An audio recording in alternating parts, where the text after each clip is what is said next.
एक भक्तों के समय समय अनुसार अनेक प्रश्न आते रहते हैं कि गुरुदेव जैसे ही दिवाली से पहले जो नरक चौदस आती है वो क्या है नरक चौदस, और आज के युग में व्यक्ति जीते जी ही कैसे पा लेता नरक चौदस के दर्शन, और इसके बारे में और इसके बचने के बारे में मैं आपको बता रहा हूँ। आज के युग में कैसे व्यक्ति जो जीते जी नरक चौदस के दर्शन और दंड पाता। धर्म इतिहास में भगवान राम यानी अच्छाई के रावण, या और मतलब अच्छाई के रूप में तो भगवान राम हो गए, और राक्षस के रूप में बुराई के रूप में रावण को बनाया गया। और विजय के बाद इस सब पे अच्छाई का बुराई पर विजय के बाद उस युद्ध में जो अनगिनत योद्धा मारे गए, इन सब के प्रति मतलब आगे तक भी जो योद्धा मारे गए इस पर व्यवस्था की गई है, और पीछे भी अनगिनत राक्षस और देवताओं का युद्ध चलता रहा। इन सब के प्रति जो हत्या भाव और सामाजिक विनाश हुआ, इस संबंधित एक प्रायश्चित रूप में एक दिवस मनाया जाता। आज के 14 दिवस पर इस अकाल युद्ध में मृत्यु पाई आत्माओं की मुक्ति के लिए जप तप दान करते हुए स्वयं से जो जीव हत्या यानी उसके प्रति जो छल प्रपंच आदि प्रकार से जो हत्या होती है आदि अनेक ऐसे अपराध हुए हैं, इन सब का प्रायश्चित करना ही नरक अर्थात जो है रोग दोष संकटों से मरना, और 14 दिवस ये मनाया जाता है नरक चौदस। यूँ वर्ष में दीपावली से पहले की अमावस्या यानी अंधियारे के पहले जो 14 यानी 14वीं कला अपने पूर्वजों और उनके द्वारा और अपने द्वारा किए गए बुरे कर्मों के प्रति ईश्वर को साक्षी मानकर या गुरु को साक्षी मानकर जप तप दीप यज्ञ अनुष्ठान आदि के द्वारा प्रायश्चित किया जाता है। और खासकर प्रायश्चित क्या है, प्रायश्चित तो अपने अंतरात्मा से प्राप्त किया जाता है। नहीं तो उधार उतार दिया कि मैंने दीपक जला दिया, मैंने आज जो पीपल पे ऐसे करिया है, मैंने शनिदेव को ये बांट दिया, हनुमान जी का प्रसाद बांट दिया तो मेरे पाप नष्ट हो गए। बिल्कुल नहीं, ऐसे कोई पाप नष्ट नहीं होते।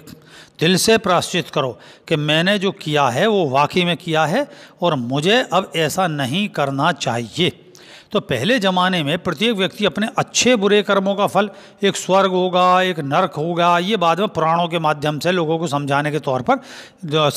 तौर पर लोगों को दी गई कि भाई किस तरीके समझ में आवे, उनमें भय की व्याप्ति हो और वे समझें असल में नियमों के सही से सामाजिक नियमों को। तो उनके ऊपर जो है ये लोक से जाकर शुभ अशुभ पुरस्कार और शुभ अशुभ पुरस्कार मिलने, उसके रूप में स्वर्ग हो गया, और दंड पाता था वो नरक हो गया। जबकि स्वर्ग और नरक इसी पृथ्वी पर हैं। तो आप खुद सोचो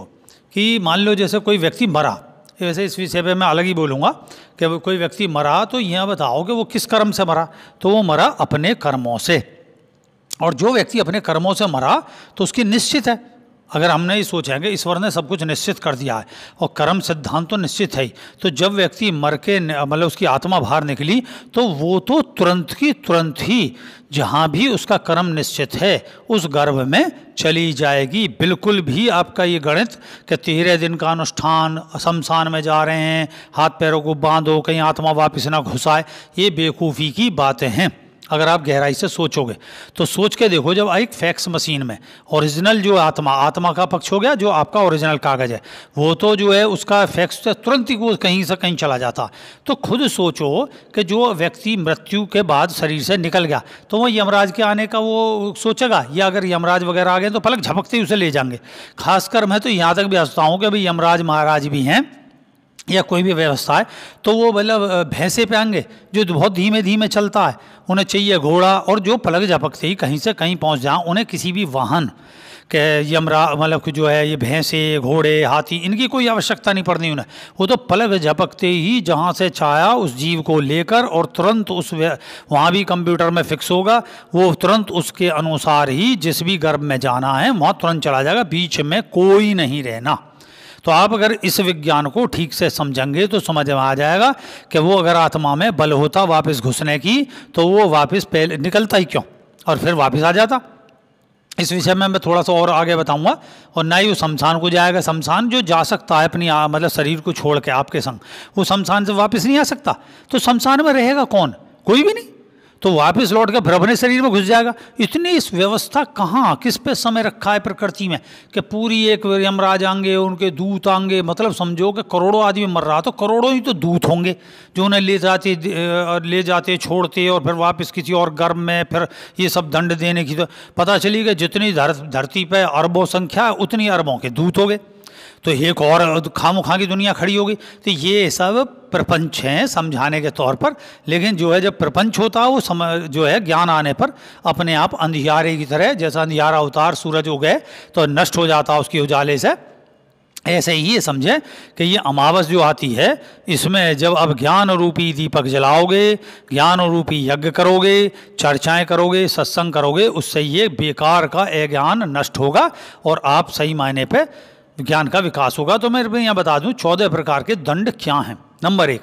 प्रति वर्ष के 3 माह जैसा अक्सर देखते हो, अक्सर आपको जो बुखार चलते रहते हैं, बुखार जुखाम के रोग रूपी दंडों को लेकर कष्ट पाते हुए डॉक्टर के यहाँ आप जाकर बैठे घंटों इंतजार करते हो, फिर इंजेक्शन आदि के कांटे लगवा कर स्वस्थ हो वैसे, लेकिन आपके इंजेक्शन रूपी जो कांटा है चुभ के लग रहा है, दवाइयाँ खा रहे हो, आर्थिक दंड भुगत रहे हो, कष्ट पा रहे हो, आपकी व्यवस्था सारी बिगड़ गई, फाइनेंशियल और सारी व्यवस्था बिगड़ जाती है शारीरिक में। नंबर 2, त्वचा रोग हो गए, त्वचा से खुजली खड़ी हो रही है, ये सन बर्निंग चल गई है, उससे उत्पन्न जो खुजली जो है कष्ट को झेलने की झेलते हैं, दूसरों से उपेक्षा आती है, अरे भाई थोड़ा भाई साहब परे को बैठो, या आपके कपड़े अलग कर दिए जा, जिससे ये जो है अपमानित एक दंड पाते हो। तीसरा है एक्सीडेंट में चोट से लेकर अनेक पीड़ादायक ऑपरेशनों का शारीरिक विक्षिप्तता आ जाती है, अंग भंग हो गए, मानसिक असंतुलन खड़ा हो गया, कर्ज रूपी आर्थिक दंश झेलते हैं, दंड पाते हैं और आपको फ्रस्ट्रेशन मिलती है। हर आदमी है भाई पता ना इसने कौन से बुरे कर्म करें, जब देखो इसका एक्सीडेंट होता रहता। चौथा है जैसे शुगर है, आजकल जब देखो ये सब चीज़ चारों उधर अनेक स्तरों पर इसमें भी दंड पाते हुए मृत्युदायक पीड़ा की प्राप्ति होती है। अब इसमें दोनों ही चीज़ें हैं कि आप दूसरे का कर्म लेकर आप भुगतो और आपका कर्म खुद का भी भुगतना है। पांचवा जो है लगभग सभी भोजन आजकल विषाक्त होते जा रहे हैं, पुष्टता विहीन हो गए, उनमें कोई पौष्टिक तत्व नहीं रह गया, स्वादहीन हो गए। तो ऐसे स्वादहीन खाने का दंड किससे कि जो हम जो है बेच रहे हैं, उनमें खाद लगा रहे हैं तरह तरह की, खुद ही अपनी मृत्यु का कारण पैदा करते हुए अपने भोजन को नष्ट कर रहे हैं और आगे अपनी बीमारियां फैला रहे। छठा है वायु प्रदूषण, ध्वनि प्रदूषण, इससे जितनी भी मानसिक और क्षति बीमारियां होती हैं वो सब होती हैं। ये हमें जीते जी दंड पाता कि पता चली कि वैसे तो जागरण करा रखा पड़ोस में और मार डीजे वो इतना म्यूजिक बज रहा भाई, उसने जो है आसपास जो लोग रोगी हैं बीमार हैं अस्पताल में वो आपको बद्दुआ दे रहे हैं,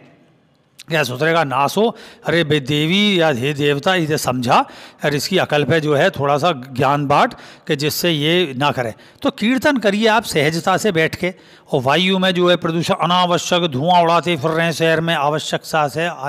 बेफजूल में यात्रा करते घूम रहे हैं कि आप सड़क पर ही घूमने निकल गए, स्कूटर ठाया मोटरसाइकिल ठाए खामो खां घूमते, अरे थोड़ा सा पैदल चलो साइकिल से चलो। तो वायु प्रदूषण में होने वाली बीमारियाँ, कंडे जला दिए, इधर उधर जला दिया, पन्नी जला दी, ये सब पे अब सरकार उस पर नियम ला रही है और कड़ाई से पालन हमें भी करना चाहिए खुद। सातवां है ध्वनि प्रदूषण, जो मैंने बताया उसे झेलते हुए प्रातः निद्रा के, ब्लड प्रेशर, अशांति के रोग दंड हम पाते रहते हैं। आठवां है आँख कान विकार, भाई जैसा हम बुरा देखेंगे, जैसा बुरा सुनेंगे और जैसी हम आलोचना करेंगे, और इस प्रकार के रोग जो है जो ये सब बुराइयां करने से जो हमें अपंगता के कष्ट आते हैं और उनका दंड भी हमें मिलता है। और जवानी में ही नपुंसकता और बांझपन, पुरुष में नपुंसकता आ गई और स्त्री में बांझपन आ गया, इसके दंड की प्राप्ति होती है। क्या है कि हम दूसरे की मखौल उड़ाते हैं, ये चीज़ करते हैं। अनावश्यक पौष्टिक आहार खाते खाते ये हुआ कि हमारे शरीर में फैट बढ़ गया, हम कसरत वसरत बंद कर दी, नतीजा हम में भिन्न भिन्न प्रकार के रोग हो गए। स्त्रियों में तरह तरह के जो है नियम के पालन ना करके बांझपन का दंड प्राप्त हो गया, किसी को ऐसा बुरा कह दिया जिसके संतान नहीं है उसको कहते चले आ रहे हैं। 10वां अपने प्रियतन से पैदा की गई संतान की इच्छा रखते हुए भी संतानहीनता, खूब प्रयास कर रहे हैं कि भाई ये संतान हो जा, प्राकृतिक प्रोसीजर चल रहा है और प्रोसीजर सही है, स्वस्थ हैं, डॉक्टर कह रहा आप सही हो, लेकिन फिर भी संतान नहीं हो रही, फिर भी ये सब नहीं हो रहे, इसकी दंड प्राप्त करते हैं जीते जी, दूसरों से उपेक्षा सेलते हैं। 11वां है दूसरों की संतानों को पालकर अंत में उसका सुख भी नहीं मिलता, अंत में उसका सुख भी नहीं पाने का दंड, ये भी नरक हो गया।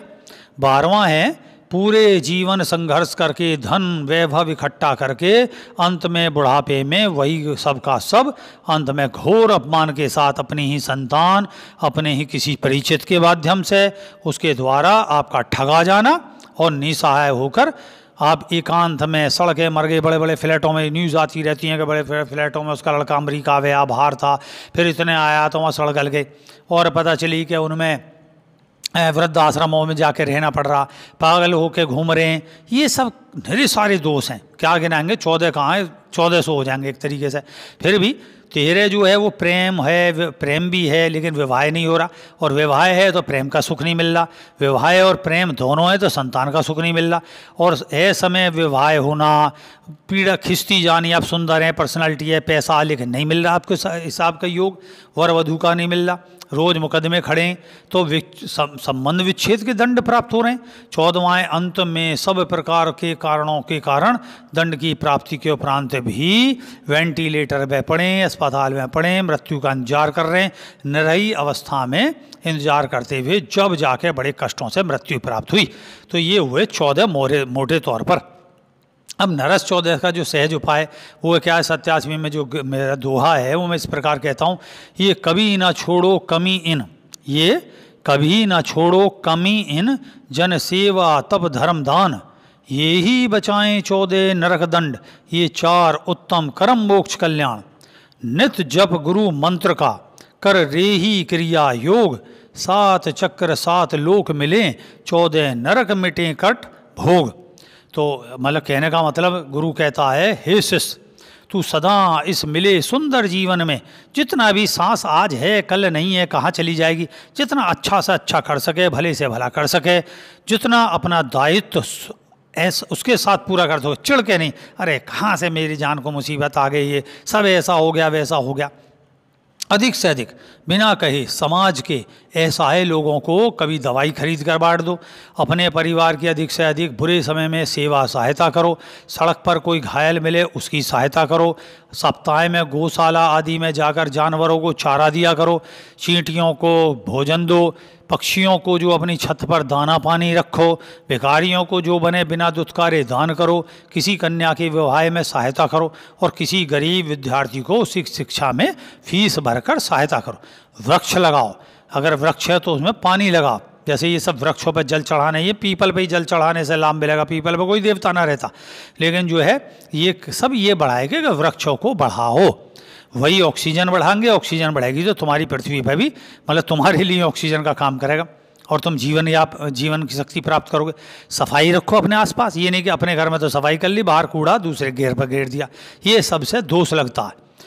ध्वनि प्रदूषण से बचो, घर में कीर्तन रखो, अपने यहाँ शोर शराबा नहीं करो जिससे किसी और को शोर से कष्ट हो। यज्ञ करो, अनुष्ठानों में जो यज्ञ अनुष्ठान कहीं हो रहे हैं तो उसमें घी दे के आओ, सामग्री दे के आओ, दान करो। मंदिरों में जो नियमित प्रातः की आरती होती है, शाम की आरती होती है,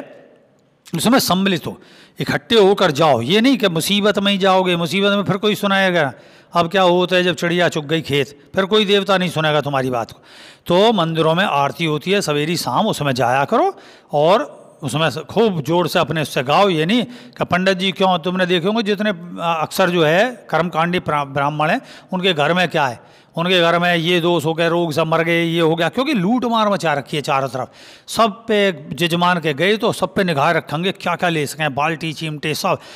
इसके मरने के उपरांत जितना भी कूलर वूलर सब ले लें, भगवान के नाम पर जितना समेटा जाए। आखिर भक्त को भी पता है लेकिन मजबूरी में वो देता है, लेकिन जब वो उसके संग बद्दुआ के संग देता है, वो जो है आपके लिया दिया सब यहीं रखा रह जाता है। अच्छा करो अच्छा पाओ, अच्छा करोगे स्वर्ग मिलेगा, स्वर्ग का मतलब सुख मिलेगा। तो अपने इन शुभ संकल्पों से आत्म संयम को बढ़ाओ, दुष्टता का व्यवहार त्यागो, सताने का व्यवहार त्यागो, और इन सब कहे अधिक से अधिक गुरु का, अपने इष्ट मंत्र का नियमित जप करो, यज्ञ करो, अधिक से अधिक धर्म के कार्यों में बिन मांगे और बिन लालच के समय समय पर खूब दान किया करो। तो जो है तुम्हें 14 नरक जो हैं ये इस प्रकार के। अब 14 नरक क्या मतलब, 1400 नरक हो जाएंगे, मैंने पहले बताई, बहुत नरक के प्रकार, इन्हें गिनाया भी नहीं जा सकता। नरकों से छुटकारा मिलेगा, अर्थ धर्म काम मोक्ष की सहज प्राप्ति होकर इसी जीवित संसार में स्वर्ग सुख मिलेगा। और सुख क्या है, आपकी जो संतति आपके सामने अच्छी पढ़ के गई, अच्छी नौकरी पे लग गई, समय पे विवाह हो गया, आपकी संतति चरित्र से अच्छी है, आपके घर में पूजा पाठ चलता है, आपके पड़ोसी और सबसे सद्व्यवहार है, लोग आपको प्रणाम करते हैं, यही सब सुख है। ये गुरु मंत्र के साथ जो नियमित रेही क्रिया योग करेगा तो उसके अंदर के जो 7 चक्र हैं, मूलाधार, स्वादिष्ठान, नाभि, हृदय, जो है कंठ, आज्ञा और सहस्त्रार, सिर के उधर, ये सब शुद्ध हो जाएंगे। ये ही 7 लोक हैं, 7 लोक कोई बाहर नहीं है, ये ध्यान रखो कि 7 ग्रह, 7 रश्मि, ये विषय है जो अंड है सो ब्रह्मांड है। तो प्रत्येक लोक यानी चक्र में, हर चक्र में क्या है, जैसे मूलाधार है उसमें ऋण भी है, धन भी है, तो सभी में पॉजिटिव जो शक्ति है वो स्वर्ग बोला गया, नेगेटिव शक्ति है वो नरक शक्ति बोलेगी। यों मिला के जो है 7 दूनी 14, ये जो है 8 दूनी 16, 16 कला तो जो है फिर पूर्णमासी हो जाएगी, महामावस। तो ये जो 14 कला हैं, 14 शक्तियाँ हो गई पॉजिटिव और नेगेटिव, ये शुद्ध होकर तुम्हें सभी प्रकार के सांसारिक और आध्यात्मिक सुखों की प्राप्ति होगी। इस ज्ञान पर अपना आचरण करें और यही क्रिया के योग करें, ध्यान करें, साधना करें। आशीर्वाद करता हूँ। जय सत्यम सिद्धाय नमः।